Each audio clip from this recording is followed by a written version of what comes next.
Hello young guys, good morning. You are welcome in SOAP biology classes for 10th. Today I shall discuss about a topic for CBSE 10th students, reproduction. Today we will talk about its first part, second and third part we will talk about 2-3 days afterwards.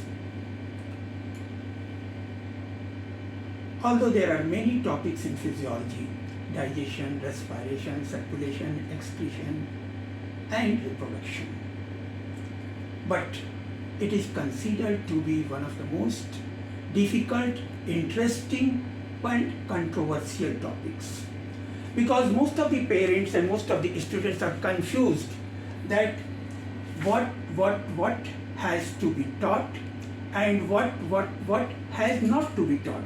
They are confused. But I had been teaching zoology since last 50 years, and I would like to share with you there is nothing difficult in this. It is like all other physiology topics, and you should take it in the same light.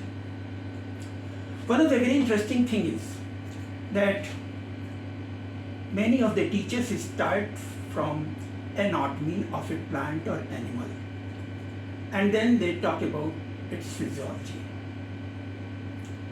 Then it becomes sometimes boredom. Since I am a physiology and biochemistry teacher, I would like to tell you that first of all we should see what a function has to be performed by a system and what should be the necessary structure to perform that function, and then we should discuss about its structure. Then it becomes very interesting. You know that life starts from a single cell zygote. After spending some years, every plant and animal has to die. For maintaining their race, reproduction is essential. And in this, there may be difference in some books, but I shall suggest you that please don't be confused. For example,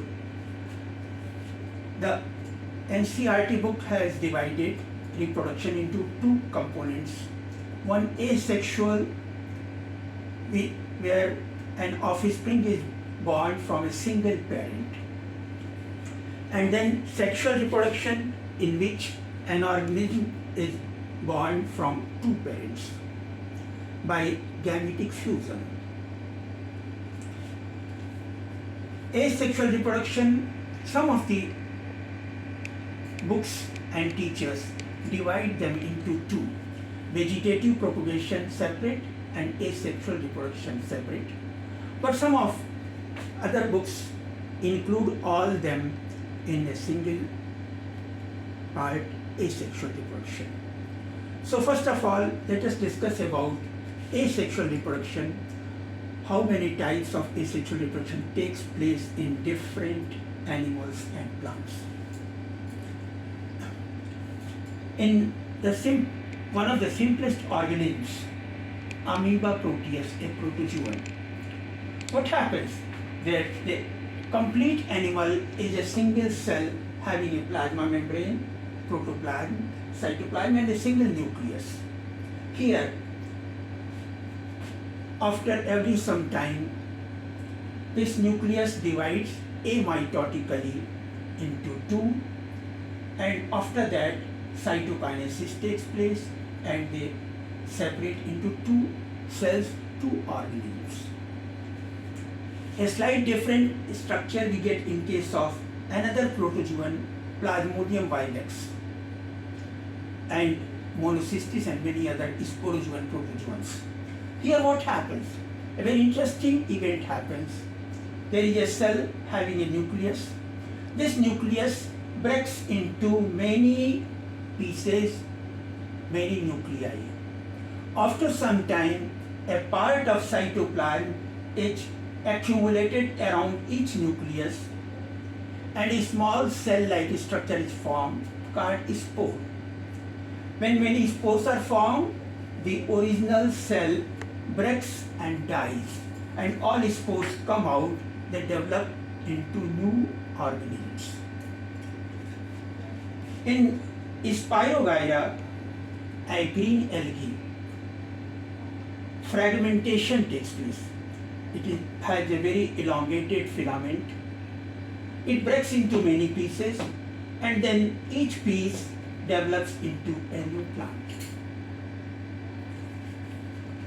There is another system found in Planaria, Hydra, and many other lower organisms. What happens in Planaria? Here, a parent body may breaks into many pieces, and all pieces then regenerate to form a new organism. Actually, regeneration word can be used in two ways. In our body also, sometimes a wound may develop, or for recovering that wound, some regeneration of cells take place. Another interesting event we get in case of Hydra viridis, a coelenterate. What happens here? There is a small animal, a small area start developing from anywhere from its body, which is called bud. It develops, differentiates to form different organs, and then when it becomes fully mature, it breaks from the parent plant and then start spending a new organism. So there is an angiospermic plant, bryophyllum. From its leaf, from its notches, small areas start developing as a small plantlet.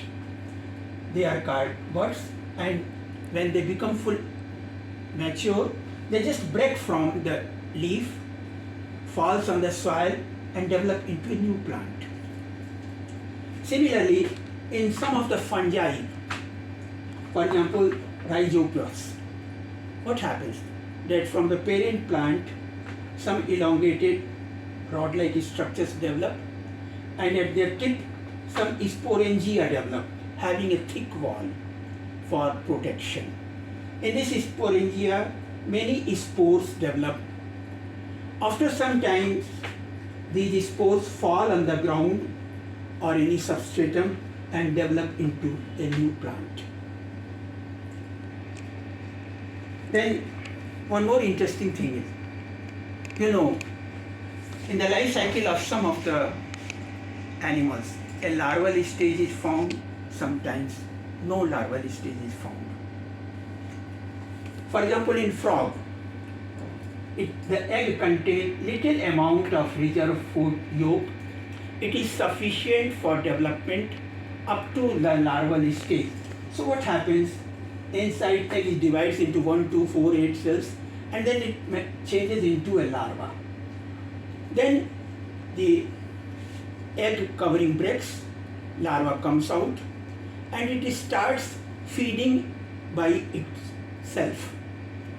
It can swim in the water, take food, and then after some time it metamorphoses into an adult. In case of hen's egg, we get another interesting thing. The egg is megalethal, having much more yolk reserve food material. So what happens? You know that inside the hen's egg, the food is utilized, the yolk and albumin, to form a small cockerel, and then it becomes fully differentiated into a small birdlet. It breaks, it hatches out to form a developed miniature adult. A third situation occurs in case of human beings. In human beings, what happens? The egg contains as much yolk that it is sufficient for development up to 8-9 days. So what happens? It starts developing 1, 2, 4, 8 cells. Then at blastula stage, on the 8th day, after that the reserve food material is going to decline. So it attaches with the uterine wall of the mother. This is called implantation. Implantation is attachment of the blastula stage embryo with the uterine wall of the mother. And after that, placenta develops. The developing embryo starts taking nourishment from the mother's body, and as you know, in human being, after 9 months a child is born. So this much for the day. Let's bring the next topic.